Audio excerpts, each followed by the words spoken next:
Arc for me is not. He's not a real carry. He's this niche pick that you can pick in 1 out of 100 games in this field like that one. What Spirit is GPK playing? Because of course, you know, Spirit has last pick, so VP right now, they need to pick the generic hero. I believe all of his options are pretty much banned out. Do you really think that he would get his hands on There's Ember, Storm's banned already. Wait, GPK, he's playing Kunkka. Yeah, playing Kunkka Kunkka. most Kunkka, likely yeah, for of course, GPK. yeah. So I think we're looking for a it's offlane DM hero, yeah. and they will go Underlord, for yeah, an sure. Underlord. But DM did play offlane Kunkka in the DPC. Whew, getting myself out of that one. So yeah, carry time for your Toro. What's he thinking? This is the best part of any draft, because you set your carry up to pick the hero he wants to play, right? So if you lose, you can blame him. You know what's interesting? Monkey King is still in the pool. Like, that hero has been touched. Like I said, it's a series meta It's in a this series one, not meta a tournament indeed. meta. You were completely right. I still won't mind the Arc. We're probably not going to see it. They picked it only once so far. Monkey may be an option, not perfect, but could work for them as well. Yeah, other highly contested tournament heroes also. Like Terrorblade's completely MIA. I don't know if you would. I don't think you would pick it. No, this you game. wouldn't. No. So right now, the reason why Spirit's taking a bit of time is one, the tournament like Corden. And it doesn't put you on this weird timing later on in which you're defending high ground versus a Medusa. You're not even pressuring her, and the moment you go towards the low ground and abandon your... That's with the Monkey King as well. Like, you still can buy that default of the games at least we've seen today. So it'll really be on Yotaro. What type of game is he feeling? If they're winning early on, maybe they do go for it and just try and force that timing that they get, or he can just farm up. And isn't Monkey historically been extremely good versus Underlord in the lane? Yeah, for sure. And also Medusa, because Medusa, you see her as a hero where she wants to stand her ground, A-click, get the split shot everywhere. Of course, Monkey King, you put down the Wukongs, you don't really want to stay in that area. So yeah, this is an excitingly close draft, and I think Spirit, they need their good lanes to kind of catapult themselves into the game. All right, Team Spirit need good lanes in this game one. How about you, Lizard? What are you most going to look at for this game to come? I can agree with that. I think that on the side of Virtus Pro, you need GPK to be making those moves because no one else on his team can. So it's all on him. I think the cooldown dependency on Spirit is going to be their downfall. I think every single time that Ravage is down, then VP are just going to mow everything down because there's nothing really stopping them from proceeding down. VP right now, like, they just lost to this exact kind of ethos in the draft, right? That's true. You farm your lanes, you park up, you wait, they run at you, and you just kill them over and over again. And then when you get that one fight where you have the advantage in resources, you cross the river and you assert your dominance. And that's kind of on Spirit now. They've got to see this type of gameplay, which is currently dominating all of the TI meta, and they are now up against the wall, up against the strongest kind of strat. And they have to make sure every move they make is, you know, disciplined and executed to the highest level because they will get punished. All right, it seems like the pressure is on Team Spirit for game one of this best of three. Let's find out how it's going to play out together with OD Pixel and Insania. Thank you very much, Shiva. Yes, game one here between Virtus Pro and Team Spirit. Insania, what do you make of the two drafts here so far? Are we going to get all the action that you'd expect from two teams of this region? I absolutely think so. I think this is probably the opposite of the last series where you have two teams that are going to be running at each other non-stop. So, and they have the heroes to do it, right? You have this Elder Titan that's going to be really, really strong. Weaver and Tidehunter that are matching up against each other. Well, let's see. Let's find out already. VP ready to rock and roll here with a smoke straight off the bat. Yeah.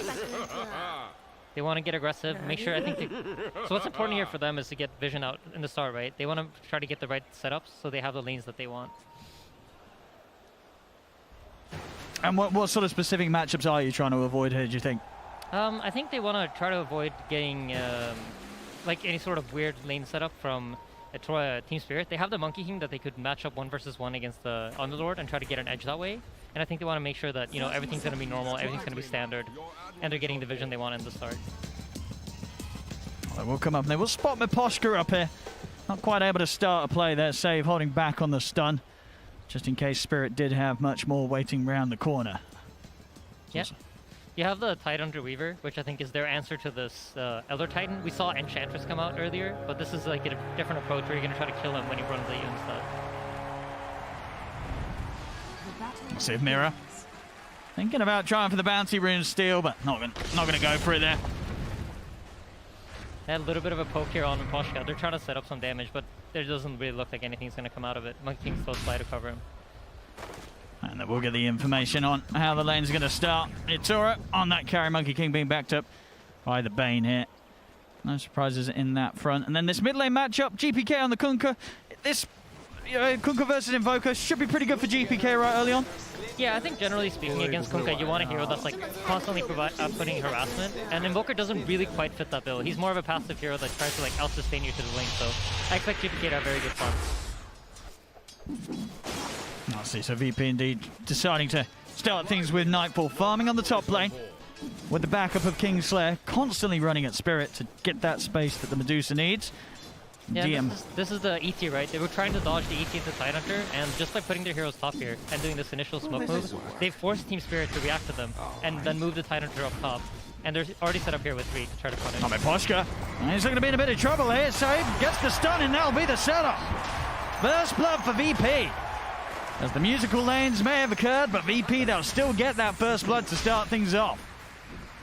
I think in any sort of Eastern European matchup, the laning phase is always going to be really, really important. And this is why this initial smoke move came out. And you see VP rotating up their heroes towards top.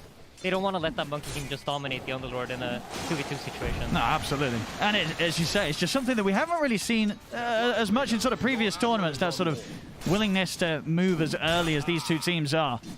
I think that's a reflection of the fact that they know each other so well, right? These two teams have gone up against each other a bunch during the DPC. They probably scrimmed each other a ton before this event too.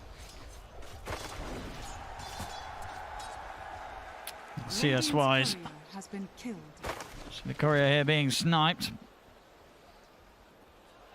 As mid lane. It's kind of playing out like expected, right? GPK is just managing to out-sustain the Invoker for now and sit there and farm creeps. And now he finally has his bottle, so, you know, he's going to be good. I think that's, like, really the only tough part of the lane, if you're able to maybe shut him off before the bottle. But from this point onward, it should be smooth sailing for the Kunkka. Absolutely, yeah. Pressure really mounting here for Toronto Tokyo early on. As you said, GPK with the levels, he'll be able to clear up the lane and the small camp. Hasn't been blocked this game, so lots of potential golden XP for GPK to clean up quite early this game. Yeah, and DM is managing just fine bottom against the Monkey King for now. Like, you see the Monkey King is starting to... Once he gets lane control, it gets a little bit trickier for the Underlord to lane.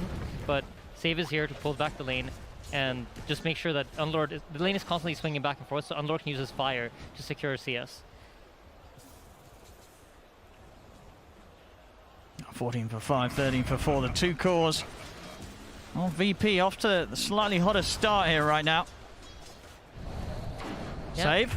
Well, we'll get taken out by Mira. Able to push back the line in a lane where you are going to constantly see these two supports try and go at one another. DM, of course, will be much safer as the Underlord. A little harder to go on. Yeah, I expect to see the Lion TP mid here and refill the Kunkka's bottle. This is something that I think VP do a lot. Actually, he didn't. So, okay, so they've deemed GPK's fine without it. He does still have that bounty rune to go pick up, so... Yeah, that's true. I guess, yeah, he's just having such a good time. He said he doesn't need that sort of extra refill. Yeah, seems like they're really valuing DM's game, right? He doesn't even want to go mid to refill the bottle. They really want to get that back down there and make sure the Monkey can't pressure. That makes sense. At the moment, DM, the one that's just a slightly bit more behind than the rest. Yeah, he's also been put in the toughest matchup, right? You got the Monkey King, you have the minus armor from the Weaver, so it's a tough lane to play in. And you notice they're just constantly shoving the wave out to be able to pull these hard camps and the small camp. But Mira's really on top of it. He's going to run over to block the small camp, and then DM's in perfect position to pull the hard camp. Really, really smart play by them. See another go here onto Save. Save. He'll be able to hold back Mira, but Yatoro jumping in with the Primal Spring. That'll get the kill done. That's a huge kill. He doesn't have his teleport ready yet, so that's 20 seconds of DM being alone in the bottom lane. But because they did this pulling thing so well, you notice that DM's going to be under his own tower, and he's going to get all the farm anyway. So great play from Team Spirit, but VP were set up for it, so it doesn't really hurt them too much.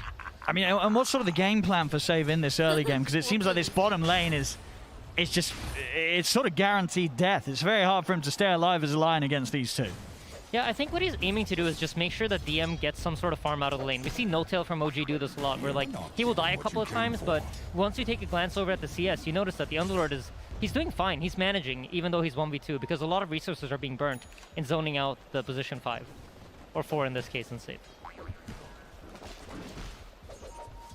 Indeed, Save. Straight back over here towards the bottom mid lane. League continues here for GPK. 36, we'll see. Again, Save. That's got the Hex. Let's see if they want to try and bring the Monkey King over. No, they won't. The creep's getting pushed in now underneath the tower. DM with the levels. The Firestorm able to keep that wave pushed in. As top lane, collapse. I'm going to go down there. Kingslayer getting away with that one. Not even losing his life in return. Yeah, and in the middle lane, as expected, right? You see the Kunkka is slowly starting to edge out the Invoker. This is a lot due to the fact that Kunkka can both farm out the lane with his Tidebringer and then rotate himself over to the small camp and farm it out while he's waiting for the wave to push back in.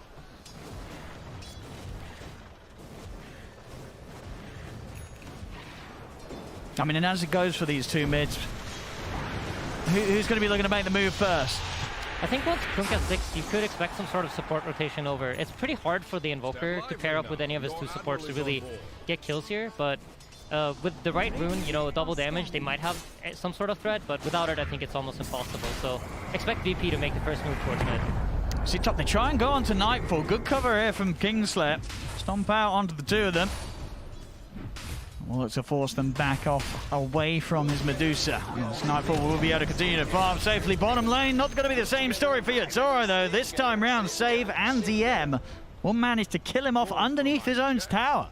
Yeah, and this is huge for them. You pick this Monkey King to zone out the Underlord, right? You want to make sure you shut him down, but they're managing to find this kill. And I think this is a lot due to the fact of how Save played the lane. They've managed to pull XP into the Underlord, and once he hits level 5, they have the damage to take out the Monkey King.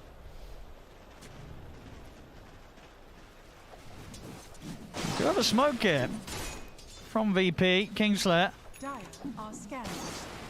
Looking toward this mid lane, but Toronto Tokyo is playing very cautious. A scan comes out as well. He's aware that VP likely looking to try and get some sort of setup onto him mid. So an interesting thing about the smoke, he timed it with when you would normally go to stack the triangle, right? And since you see a Medusa and a Kunkka, you're probably expecting this ET to go stack the Ancients. So it was a really smart play from ET coming out, but even smarter by Toronto Tokyo, who read that move. Bottom lane, look at the setup onto Mira, and with a stun and a hex, maybe with the stick charges, Mira actually is going to live through that attempt there from VP. GPK not quite in range to follow up to that setup. So Mira will manage to get away. And you see they get this ward out behind them as a consequence. I think VP spotted it out though, as they have a ward right next to it that should have seen the Weaver place it. I mean, look at this move shot. Setup's been here from Miposhka. Toronto Tokyo. TP's over. Mana's gone. Nightfall getting burst low by the EMP. Tornado as well. As Toronto Tokyo leaves no chance for Nightfall to get away. Very good move there from Spirit, knowing that VP had left Nightfall on their own. I think they really need to make sure that they keep these moves going. And once you have earn charges on the Invoker, it becomes a lot easier. So this first TP is really important for him that it pays off. I think if the game continues going stale, you see VP's cores are just getting more CS for every minute that passes by, and their heroes farm faster, so it's on Team Spirit now to really try to enable the Invoker as we move into the mid game and get some moves going. I mean, I'm going to see a bit of a move up from the side of the map that DM wants to play. So he's now going to look to start sitting up on this top lane, holding back some of the pressure that's been put in and swapping things around with Nightfall, coming down to farming the other half of the map. Yeah, and just continued stacks coming out from VP. They know what their objective is. They just need to get items and try to hit their timing in the game. They want that Manta on the Dusa. They want the Kunkka to come online as fast as possible, and then they'll be able to fight back. But up until then, I think Team Spirit's going to look for pressure. All right, Toronto Tokyo, he's managed to come into VP's jungle and set him onto Nightfall. This time round, TP backup will be coming in. Nightfall gets slow though. The Boundless Strike comes down. They take out the Medusa once again. Toronto Tokyo will die for this. But Mira and Yusoro, are they able to make it out of here? Mira, he's been found, caught out by the X-Mark. They'll drag him back. The vision's out, they take him down. Miposhka, he's come over, but he can't do anything to help, but he's only going to end up losing his life as well. We'll start, Yutoro, he was tempted to commit for save, but opts to keep his life intact there as he will back off. But a kill attempt, this onto Nightfall, but this time around, a very dangerous place to make the move. VP easily able to respond and taking 3 heroes down in return. Yeah, and one of the advantages of having a greedy carry like Medusa is this hero can farm fast, right? So even though you're punishing it, he has the ability to come back into the game. And look at this, they want to go for GPK. Cold snap, the setup, they'll be able to sidestep the Torrent. GPK, they'll catch him on the retreat here with the Tornado, and GPK goes down. Yeah, this is a massive kill. He was trying to come in and evade and try to take some stacks while he thought the enemy heroes were dead, but Team Spirit really fast on the response there. They know where to move their heroes. during all of this, you see Collapse just sitting in the top lane, and we've talked about Collapse a lot on the panel. This guy kind of likes to play like a carry. He is like one of the big players for Team Spirit that tries to stay uninvolved in the early game, and then once he hits his blink dagger timings, you can expect a lot coming out from him. And do you think that sort of is it early game greediness from him is going to be to pay off this game? How necessary, is it that he joins the rest of the team? Can these other 4 heroes make enough moves to allow him to sort of AFK in that top situation? I think that's their game plan, right? They want to try to set up Collapse to be some sort of win condition for him. And I think so far the way the game's been playing out, it's feeding into that, right? Collapse is not really playing as a disruptor. There's nothing that's stopping him from allowing him to get Ravage off. The Kraken Shell will always purge out these stuns they see from VP's side. The burst damage is fairly limited. They might be able to combine some Elder Titan with Lion at some point, but it's a hard ask. So I think it's a good idea that they got going. The line's being drawn down at the bottom. Save. He's able to pick up the 6. Mirror just trying to keep eyes on him. Also has GPK around him. Mirror quite a bit of trouble here unless Toronto Tokyo can do something. No detection out though at the moment, and Mirror off to the side, but the angle is there. GPK finds them with the... Toro will be, and you should see this Ravage fight come out soon for Team Spirit. Toro will back out of this area. We were talking about it back in the panel. I mean, the stats, right? The damage. It's crazy. It gives you 75 damage on a strength hero. GPK gonna try and start things off here. They've got the grip to lock him down. He needs help. Have they got anything to stop this grip? They don't. GPK caught out from the high ground there. And top, Yatoro, he's going to look to try and pick something more out of this as well as he's heading over to save. See the tornado angle coming from Toronto Tokyo, and he lines it up brilliantly. Another catch here for Spirit. Playing this game extremely well. This is the pace they have to play with. They have to continue applying the pressure because they're getting out farmed. If you look at the gold, Tidehunter is strong enough to join them. Use the Ravage. The Ravage is still up, so expect to see Team Spirit to group up and go for another move here. They still are stronger than VP. The Stone Gaze is going to be back, but they're missing the Finger of Death, and the other Titan ulti is still down for another 20 seconds. And Miposhka, he's got grip. CPs are going to have to come in here, surely, for VP as Spirit. Do they want to commit for it? This they do. Safe. We'll be able to come in for the trees, stop the Fiend's grip channeling. That was beautiful spellcasting from Save. And have to keep GPK safe. We've seen in a few fights, really, GPK very much trying to be the front man here for the team. But with the damage Spirit have, the Spirit Vessel as well, it has been enough to really threaten GPK. Yeah, Team Spirit are aware that heroes were committed to the bottom lane, so they decided to smoke over towards the mid now. And they know that there are not a lot of TPs ready. So. GPK, again, he tries to walk down to see what's going on, but they find him immediately, drop the combo. GPK's trying to run Collapse. He'll go over towards Save. Stomp from Kingslayer, holds back Mirror and Collapse, but Yatoro leads in with a Primal Spring, closes in onto Save.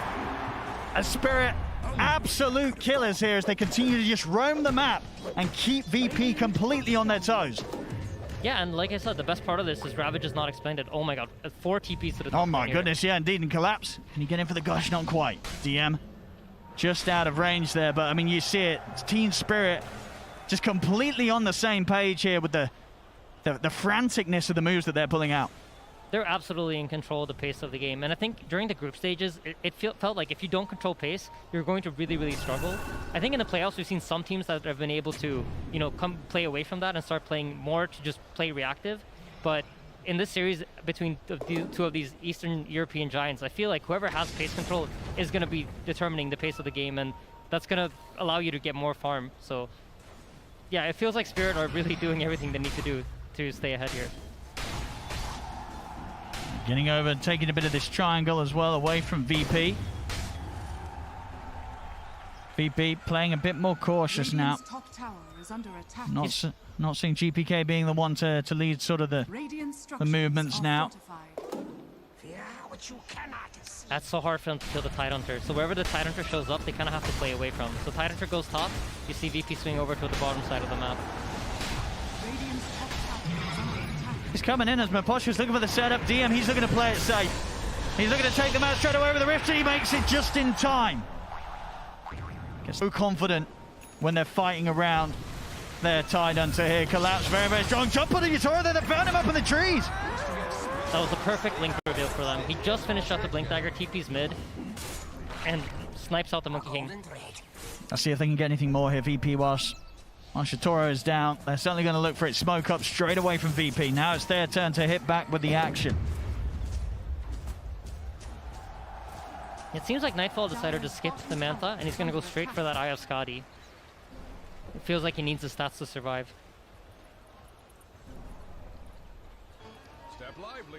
We're running out of time a little bit here on the Monkey King respawn. 10 seconds or so. So they're going to make a move quick, save. We'll get the opening, straight in. Get the setup. And it's going to be Toronto Tokyo going down. Mirror. As the bugs out. And they've got the grip onto GPK. TP's coming in. Spirit. They may have lost their mid, but they will be able to get the trade onto VP's mid in return. This is all great space though. You see Nightfall's just farming the jungle, up top lane DM's just pushing out the waves. I think even though it's a mid for mid trade, VP's coming out on top because they have both their cores farming out the side lanes and they're closing in on items that they really need. So great delays from VP. They're managing to keep this game even. Still coming out alone on this map, proving to be rather scary with Jitoro and Mirror as actively hunting as they are.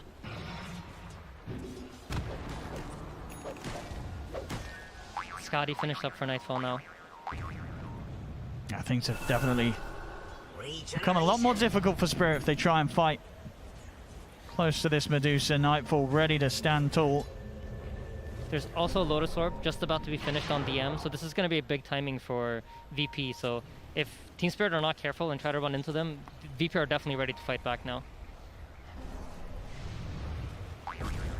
Smoke out from the Roche pit. Starting off things in the mid, no jump. Collapse, committing with the Ravage. They want to blow up Nightfall before any sort of backup comes into play. Stone Gaze is used, but they'll quickly avert their eyes, and they'll be ready to turn back in and slam down the Medusa as Nightfall goes down. With them out of the game for 50 seconds, the space is going to be there for Spirit to head straight into the pit there. Nightfall maybe feeling a little too confident with the Skadi complete, pushing out quite far from the rest of his team in that mid lane. No hesitation there from Collapse to start off the action with the Ravage. Yeah, and this is great to see. I think you got to be on your toes here, ready to make that jump. I think a lot of teams probably wouldn't have made that jump, assuming that there's cover. But Bane is top bottom lane now. I see bottom. A little bit of an attempt from a setup from Mipochka. I mean, Mipochka is still alive. Brain Sap onto the creeps. Is that going to keep him living? It's not. Goes down, but time's been bought. DM, he'll take the two of them out of there. I think in this game, you see both teams really able to punish each other's timings. Right as the Tidehunter had his blink earlier, VP took a great fight in the mid lane, and now, as soon as Dusa finishes up the Skadi, Team Spirit interrupt that timing by using a Ravage to blow her up and just constantly delaying the game. But I think that really does favor VP. So even though a lot of things are going right for Spirit, I think this is really their time to shine. So once they get the Ravage up, I expect them to go try to take over the enemy side of the map and really force VP into their base, which I feel like they haven't really quite been able to do, even though they're getting a lot of really good kills. VP, smoke up for the low ground save, straight up with the initiation. He's got the opening onto Collapse. Collapse is pretty tanky. Have they got the damage to take him out? It's back up on its way. It is Tornado, not going to hit anything. Misses them all. Collapse still being run down here. I mean, he's falling low, but he's not quite dead. He's finally going to go down. They will get the jump done, but now Yatoro's in with the BKB, jumps along the backlines. That's the Wukong's command out. As Nightfall Stone Gaze and has attempted to escape. DM also able to head off to the side mirror, keeping themselves on top of the Medusa. It's got to be careful of Nightfall with that Skadi. Hitting back hard, so Mirror will back off. So you're noticing in every single team fight, once the Monkey King ult comes down, Medusa's going to want to respond with Stone Gaze to force both teams to disengage from each other. It's a great tool for VP to just zone everything out, make sure that they can't get chased down, and just get out of that Monkey King ulti and force Yatoro to chase out of his ult. I mean, such a close back and forth game. Exactly what you would hope to see between these two teams. It's 1k gold in it, 13 to 17, 25 minutes in. And my only worry is about the scaling. I just feel like VP's draft just keeps scaling up so nicely into this game. And if they can already kill the Tidehunter, that means that, you know, as the game goes on and the Medusa starts buying items that actually allow her to deal damage, it's only going to get easier for them. Absolutely, no, as you said, Spirit's attitude this game, and it has been in many others, was to put that increased priority on getting Collapse's game going early. Has had a A couple of solid ravages, but other than that, the fight's not looking easy for him to perform. Yeah, I just think VP's been doing a great job of just disrupting Team Spirit's game plan. Even though Team Spirit's been getting these kills and, you know, they're applying the pressure, which their draft should be doing, there is always an answer back. And I think Save has like really been leading the charge. As soon as he got the blink on Lion, it felt like the momentum of the game kind of shifted. And you saw VP have the ability to fight back, and especially for map control. Dire are scanning. Dire's top tower is under attack. Radiant's bottom tower is under attack. Spirit. Still 2 minutes left on Yatoro's Aegis. They want to get something done. But VP, as strong as they are, they're right up by Spirit's tier 2 tower, so quite the walk Spirit's going to have to take if they want to run into them. This is great discipline coming out from VP. Their vision is in the top area of the map, so they're only willing to fight here. So they're just basically setting up their hero's top, and they're saying, you know what, even though you're damaging 2 of our towers, we're going to take out your top tower faster, and this is where we are willing to fight you, so you need to come back to us. They understand that these 2 towers that they have in both mid and the bottom lane aren't that valuable for them, as it is to fight under their own vision. So just going to happily give it up while they keep farming it and reaching their timings on their heroes. Radiant's middle tower is under attack.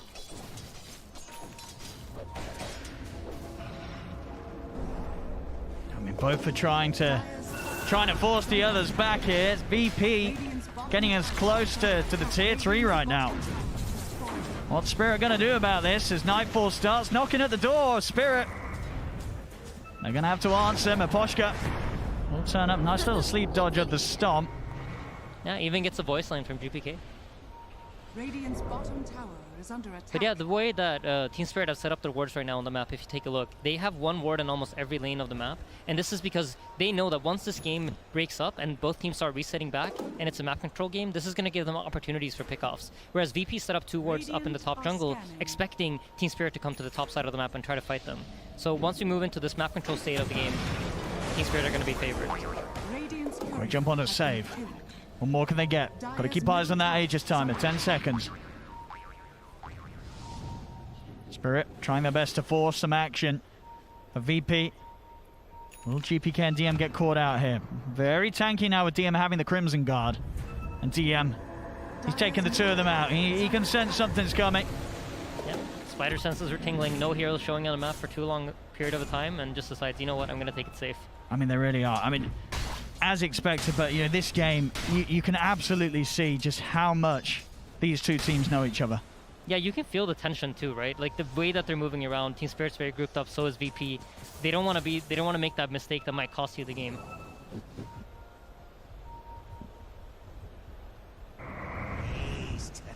VP noticed that the Invoker's alone as the Monkey King shows top, and I think this might be their cue to try to make a move once Save is caught up to his teammates. Miposhka. Not sure that he's got the grab there from the low ground. So VP, whether they're being spotted, and with the information that the vision's up to the top half of the triangle, they smoke up from the bottom half of the triangle, knowing it's much less likely that Spirit would have eyes there as well. Yeah, they're trying to attempt the wraparound, but the tier 1 middle lane tower is still up, so this might be a difficult wrap to have. It's so low though, it only has 50 HP, and this 50 HP just might make the difference. And you see VP back off, recognizing that, you know what, we can't make this move. Now Spirit instead. Trying to fight into VP, but they have a ward up, so this could be a difficult fight for them, if they're not ready. As you notice, just the standoff between both teams, this is respect coming out for the understanding that, you know, if we fight into the enemy team's vision, it's going to be difficult. Miposhka's pinging out these, like, I think they have a ward here on the minimap, and they're really, really careful about not fighting into the enemy team's wards.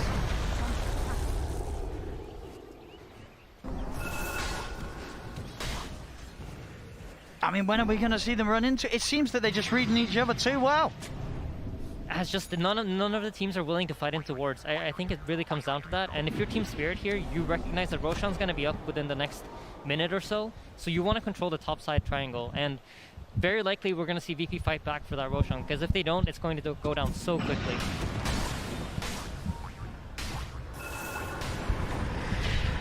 Well, looking down bottom again, but DM is out before anything happens here. Spirit might get the chance to just take this tier 2 tower. Mr. Onzo Look for Kingslayer here. We'll commit with the BKB. See how much further they can chase. Oh, that was a great read there. Toronto, he knew that Slayer was going to stand still to avoid the Sunstrike. It ends up coming straight down on him. He reads him like a book. A beautiful play right there. That was excellent. But you can tell how tense they are, right? That BKB usage from the Invoker just indicates, like, you know, they're always scared that someone might be there to back them up, as DM is caught mid. I mean, yeah, straight away to the mid. Miposhka's caught him with the grip. And they turn that quick kill on a Slayer into something a little bigger. DM now out for a minute. Yeah, and Roshan's just about to respawn, they think, but it seems like he's not. So, no Rosh on the first timer tick. They're just going to continue to sweep the map here, I think. When they have the dominant, they have the numbers advantage, this is the time for them to just make sure that they keep applying the pressure to keep VP in their base. They're finally getting that map setup that they were looking for in the earlier portion of the game. And it's reflected in Monkey King's farm. He's caught up to Nightfall, which is huge for them. They need this Monkey King to be able to stand his ground.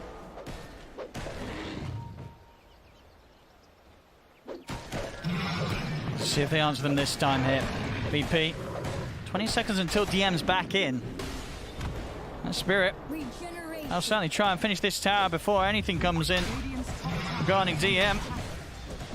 And it will be theirs. Another objective taken. Closer and closer now towards Collapse being able to pick up his next item.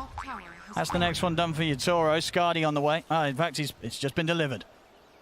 So Skadi up for him. Evasion's going to be online very soon for Nightfall. Yeah, and VP are so lucky that this Roshan hasn't spawned. It's going to be just long enough for Nightfall to finish up his item before it comes up.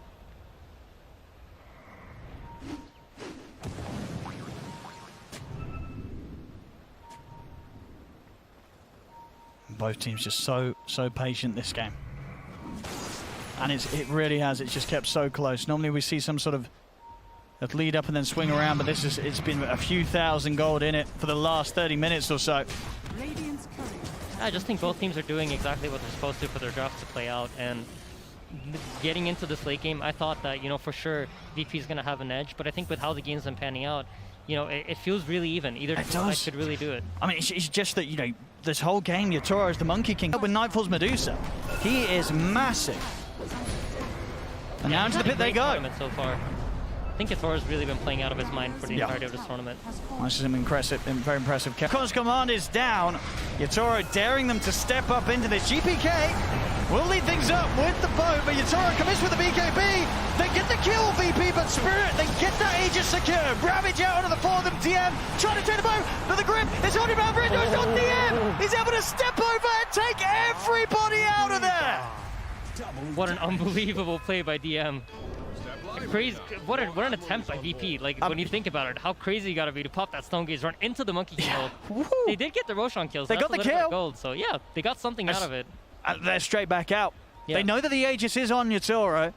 But the Ravage is down, and so is the Monkey King ult and the Fiend's Grip. So this could potentially be an opening for VP to try to do something. They've still got the finger, so they've certainly got the burst if they can get that jump from...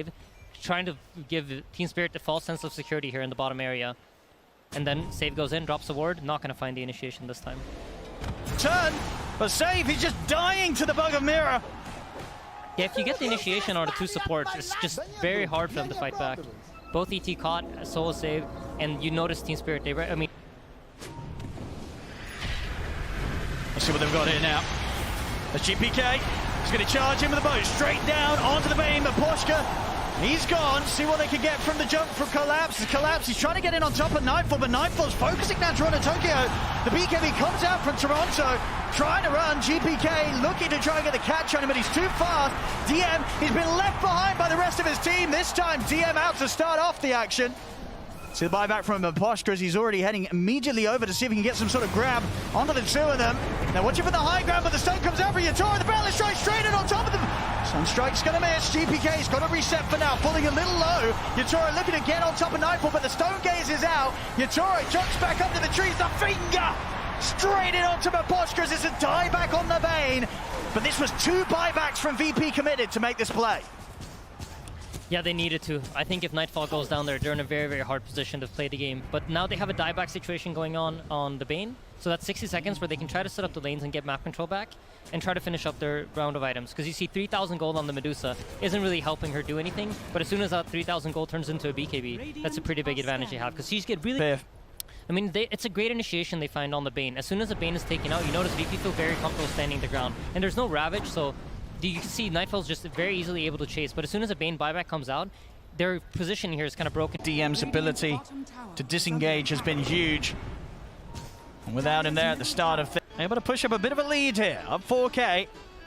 Yatoro still standing there, pretty much dead even this whole game with Nightfall. Both of these carries just on the completely same level. Yeah. Medusa finishes up the BKB. Now this gives her 9 seconds of where expect this next team fight that comes out, eyes on Medusa, because she's finally going to be able to be allowed to deal damage. As top lane save is caught. No, he's going to be gone for sure. Saves out. Yep, and Spirit's already in position to make a move with both Tidehunter and Monkey King here. Smoked up, gonna jump on the Kingslayer. Oh, this time off the mark with the Boundless. Bit of a rare miss there from Yatoro compared to some of the fantastic stuns he's hit so far. Yeah, absolutely. We have it tough. Oh my goodness, the physical damage coming out from those two. I mean, even just sort of a gush into Boundless. Some of these squishier heroes they're gone. It's a lot of minus armor really across the board when you factor in the Forge Spirits and the Weaver as well. Yeah, absolutely. Nightfall. They're going to commit, collapse. In with the Ravage, he's in fact caught the fourth of them. This is giving them good time to fully focus onto the Medusa. The brilliant grip. Tokyo's heading into the high ground with the BKB. Ships going to hide it inside the base. And they're not even done yet. They're looking towards the tier 4. Shitoro is going right up to the ancient. GPK's back to the fountain. Go quick blink into the mental sunstrike. It'll hit. They're diving in. They want to. They've got to be a little careful when the fountain dies, but my goodness, the power there that Spirit just killed, just going straight in with the BKB Shivas. There's no escape from VP from this Invoker. But they're not scared on Team Spirit at all, right? They're just charging up the high ground, showing no respect. They don't care if Deuce has the buyback. They're glad to give up the Invoker kill if there's a buyback on the Medusa. But I want to say, that's all started off with great initiation coming from Collapse, right? Does not hesitate at all. You see the Medusa up in front, blink Ravage, that allows Miposhka to keep that perfect position to get the Fiend's Grip off, and just overall... Around for further fights, so will they chill out to push it? As this game has just gone completely in their direction right now. 93% on the win probability, 16k lead. Mega's out. I mean, VP, they do have the Dusa and the Kunkka. These are cores that aren't too bad at pushing back the Megas. But no doubt about it, a tough position for VP to play from. Yeah, the Mega Creeps, the real advantage that it's giving VP right now is, Team Spirit right now is just that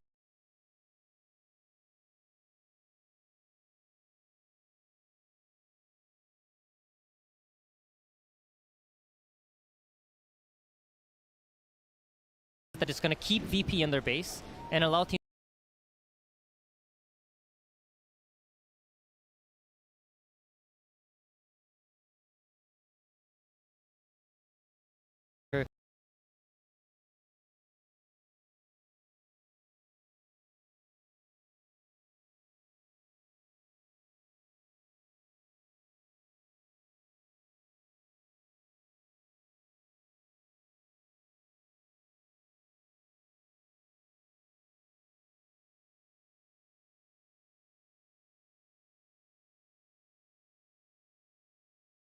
freely move out on the map and make any moves that they want.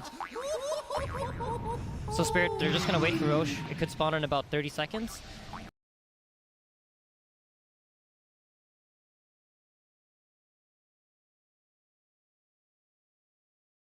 So from now on, just expect Spirit to try to farm out, play together, play grouped up. You don't want to give anything away for free. Maybe even potentially try to set up on the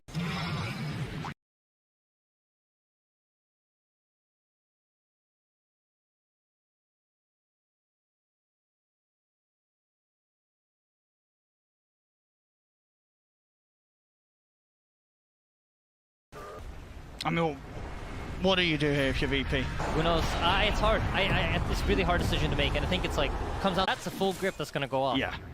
And we've seen so far Miposhka's grips. Fantastic. Oh, beautiful by Mira. Pops the smoke here, and this should force Nightfall and VP to fall back, but... Brave face here, VP. Toronto, Tokyo. It's going to give them a bit of a tickle to start the action off. Yatoro, he's ready to jump in, there's collapse! Immediately with the Ravage, a second Ravage, locking down the four of them as Nightfall, completely out of mana, trying to run away with the BKB. The Arsplit will hold back as this should be the window that Spirit need to charge down mid and end this game. Yeah, this is, I don't know how you hold this off. VP thinking they're like, you know what, this is probably the best fight that we have. So they decide to move out of their base. They feel like the Aegis is too much to hold, and it just doesn't work out for them. I think for VP to have a good fight at this point, they really need initiation, and showing 2 heroes on the middle. Dude's dead for a minute. It is on the monetary side of things, so maybe assuming that the buyback was there and not wanting to make the mistake of pushing into a potential buyback. Yeah, I mean, they probably assumed that the way that VP came out of base, right? You don't really do that play unless you have buybacks. It's too crazy otherwise, but you know, VP are simultaneously not showing. But Toronto Tokyo is already in the base. He gets the lead in onto GPK. 20 seconds and Nightfall's back in action. The buyback from Kingslayer. Damage that he can in the form of mana drain. Yeah, Roshan about to spawn in about 5 seconds. I expect some player of Team Spirit is going to go check it out, and once they get that Aegis, it should be a pretty easy high ground push where you just drop the Monkey King ult to cover your heroes, and then you fight on top of the Monkey ult as you have 2 refreshers. Case, of course, for VP. Setting back in the base there. There's not a lot they can do to stop Spirit from getting this. A lot of money being built up on some of the cores again from Spirit. I mean, Toronto Tokyo just walking around with a straight 5k in the bank. Dude, he's eyeing up a overwhelming blink on Invoker. I mean, we've seen, you know, the way he jumps in. You combine that sort of jump with the Shiva's Guard, the Ice Wall. When the BKBs are down, you're not moving anywhere. Yeah, absolutely, and there's no instant disable, right? When he pops his BKB, he's safe. There's really nice crowd control coming out of this Invoker, which is great against what VP has to defend with, so... Yeah. Oh, he's been having a fantastic game, Toronto. We have a Dagon on GPK. They just want that 1 kill, right? They're recognizing that we need to kill something on initiation, so Dagon GPK on Kunkka. I did not think I'd see that on the TI main stage. Oh, not at all. Time, and I don't know if that's going to be given to him as the smoke ups here from Spirit. They line him up the rear to get collapsed. Straight over the first round, he pops the refresher into the second. Nightfall is gone. Has got buyback this time around, but the GPK has been caught by the grip from Pochko with the lockdown. GPK's out of the game for 2 minutes. TM, he's trying to take it back to safety here with the Rift, but the Ancient's exposed. GPK dead. Yatoro's committing. They want to just close it. They're looking for the game. They're looking for the objective. They'll get it. GG is called. And Spirit will get the game 1 victory here against VP. That was a beautiful game. I think the part of the game where you saw both teams standing off, not really being willing to run into each other's vision, that was probably my favorite. You saw a lot of high-level decision-making where both teams recognize that, you know what, we're stronger if we're fighting on our own vision. And VP even giving up 2 towers just because that's how unwilling they were running into the enemy team's vision. So a really, really cool strategic game and a lot of action. I really enjoyed watching this. This was great. No, absolutely. I think fantastic sort of read from Spirit. I feel like a lot of other teams in that mid-game, but this man's carry performance on the Monkey King was flawless. Yeah, it's been absolutely amazing watching Yatoro. I think this is just a breakout first TI for him. Well, there we go, ladies and gentlemen, as the series begins. Thank you very much, Odie Pixel and Insania. Yeah, what a crazy start to this first game of the best of 3. We were expecting start with breaking this game down by talking about the fact that we said after the draft, Team Spirit is the one that has to bring the aggression. They are the ones that, based on draft alone, should be the ones setting that tempo. Lizard, that is exactly what they did. With what style did they do it as well? I was impressed. Toronto Tokyo and Yatoro on their 2 heroes on Invoker and Monkey King were able to dismantle the enemy team throughout this game. It did look a little bit scary at the beginning. You are playing versus a Medusa. You don't know what's up, what's coming for you, even with the MP. But the coordination that these high mobility heroes allowed them to have in team fight. You see VP with the armlet toggles. Big fan of armlet, by the way. There, wait, there. Big fan of armlet, by the way. Anyway, so it's really close where you're having this one fight where VP goes aggressive, and then from that point, it goes around 23 minutes. When Medusa died mid lane, you give the Aegis to Spirit. Time it's it was very, very good from Spirit. Yeah, she wasn't allowed to stand still and fight. Tsunami. No, but VP didn't take it sitting down, trying to take advantage of the gaps between Tidehunter Ravages, or they would even fight into Yatoro's Aegis half the time, because they were like, it's okay, I think we have the capabilities necessary to win. It was just going from the air. Some of those were very on point. Yeah, though. I the do like seeing Underlord being utilized in the proper fashion, even if the only stop is the fountain. The proper fashion, I think, is using it offensively and defensively. That's fair. You wish you kind of gotten to this kind of position of top 6, right? Yeah, Yes. whenever this is top. There has carried them. I mean, we saw that the stats. I mean, we know it was already crazy that reason, at least the most contested carry as well. And once they got it, it felt like GPK, he just had way too much work. Like you're playing this Kung Need on your side. And because of that, this a position that's good for them to fight. Monkey King jumps on top of her and uses Wukong's command. Then you have to disengage. Yep. I also want to highlight that the boats help, and then we know that